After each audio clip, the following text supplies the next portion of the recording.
کے کاموں سے اپنی نفس کو روکتے رہیں گے۔ اللہ رب العزت نے اسی بات کو یوں فرمایا اپنی کتاب کے اندر سورہ سجدہ سورہ نمبر 32 آیت نمبر 15 سے لے کر 17 میں اللہ نے مومنوں کی کچھ صفت بیان کی۔ آئیے اس صفت کے بارے میں اللہ کیا فرماتا دیکھیے۔ اللہ فرماتا ہے انما یؤمن بآیاتنا الذین اذا ذکروا بها خروا سجدا وسبحوا بحمد ربهم ولا یستکبرون۔ اللہ رب العزت کہہ رہا ہے کہ اللہ فرماتا ہے ہماری آیتوں پر وہی لوگ ایمان لاتے ہیں، وہی لوگ ایمان لاتے ہیں جنہیں جب کبھی نصیحت کی جاتی ہے، اللہ کی آیتیں سنائی جاتی ہے تو وہ سجدے میں گر پڑتے ہیں۔ کیا کرتے ہیں وہ لوگ؟ سجدے میں گر پڑتے ہیں، اور آگے اور اپنے رب کی حمد اور اس کے بعد اس کی تسبیح اور بڑائی بیان کرتے ہیں۔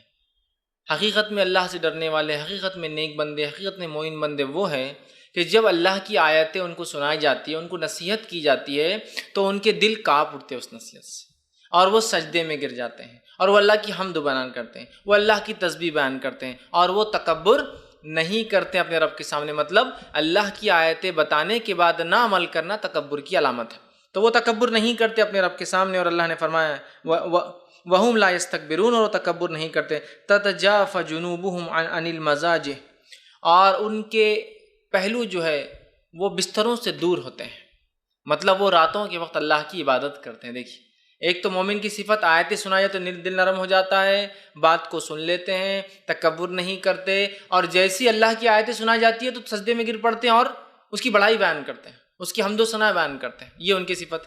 دوسرا آگے اللہ رب العزت کیا فرماتا ہے؟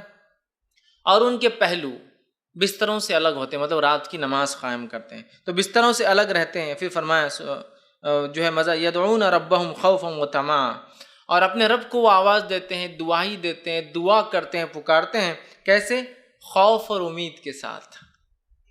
اپنے رب کو آواز دیتے ہیں خوف اور امید کے ساتھ، چونکہ ایمان اس کے بیچ میں ہے تو اللہ فرماتا ہے اور اپنے رب کو خوف اور امید کے ساتھ جو ہے پکارتے رہتے ہیں۔ اور پھر فرمایا تمام وَمِمَّا رَزَقْنَاهُمْ يُنْفِقُونَ، اور جو کچھ اللہ نے دیا اس میں سے وہ جو ہے خرچ کرتے ہیں۔ پھر اللہ نے فرمایا فَلَا تَعْلَمُ نَفْسٌ مَّا أُخْفِيَ لَهُم مِّن قُرَّةِ عَيْنٍ، اور وہ نہیں جانتے، ان کی نفس نہیں جانتی کہ ان کے رب نے ان کی آنکھوں کی کیسی ٹھنڈک تیار کر رکھی ہے۔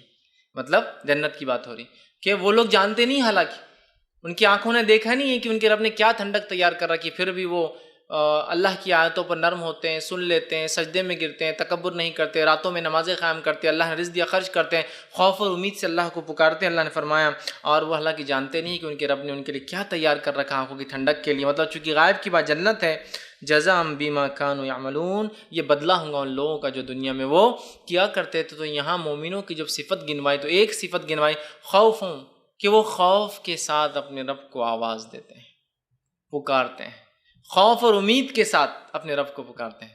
ٹھیک، تو ہمیں بھی اس بات کو سمجھنا ہے کہ اللہ کا ڈر، خشیت الہی ایک بڑی اہم چیز ہے، اور اپنی نفسوں میں ہمیں پیدا کرنا ہے، اپنی اولاد کی تربیت اس پر کرنا ہے، اپنے آپ کو اس کے لیے تیار کرنا ہے۔ ورنہ اگر یہ پارٹ، یہ حصہ نکل گیا تو جس بے باکی سے آج دنیا کی محبت کا اظہار کرتے ہیں، دنیا کے پیچھے بھاگ رہے ہیں، وہ کبھی ختم ہونے والی یاد رکھی۔ جب تک کہ ایک انسان اللہ کا ڈر حقیقی معنوں میں اپنے دل میں نہ ڈال لے، جیسا کہ صحابہ، تابعین، تبع تابعین کی ہم زندگی دیکھیں، سلف صالحین کی، حقیقت میں وہ اپنے رب سے ڈرنے والے تھے اور خوف اور امید کے ساتھ اپنی زندگی جیتے تھے۔ آج افسوس کی بات ہے ہم صرف امید امید امید اور امید کے ساتھ جی رہے ہیں، جبکہ خوف اور امید دونوں کے بیچ میں ایمان ہے۔ خالی امید کے ساتھ ایمان جڑا نہیں ہے، خوف بھی ہو امید بھی ہو، اس دونوں کے بیچ میں ایمان ہے۔ تو ہم صرف جو ہے خوف کی بات، ہم ایمان کی بات مطلب جس کو کہیں گے، ہم صرف بات کریں امید کی، خوف بھی ہونا چاہیے۔ نبی اکرم صلی اللہ علیہ وسلم نے حدیث میں جو ہے اس تعلق